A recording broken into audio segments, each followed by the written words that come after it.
Nu, ko tad? Nē, par šito mūziku mēs rītā izdomāsim visu, jo te varianti ir daudz.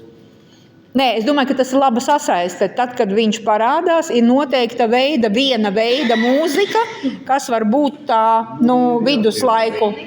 Nē, viss atkarīgs no tēmas, kura pirms tam būs. Par ko tiks runāts? Nē, tieši otrādi, kas ar brīdis. Viņš parādās un viņš vienkārši ir aplauss un cilvēki aiziet kafejnīcā. Viņš kā sāk no nulles, teiksim, ja? Kaut kādi trīs ēnkuri, tad, kad ir viņš, mūzika un vēl kaut kas, lai uzreiz cilvēkam jau otrajā piegājienā, ja viņš dzird mūziku, viņš zina, ka parādīsies šis un būs vēl kaut kas, kas ir saistībā. Bet pirms tam tev jāpasaka kaut kas par šo ēku. Kāpēc? Viņš ir neatkarīgi no mums, es tā domāju. Jo viņš ir pats par sevi, viņš ir kā gadsimts.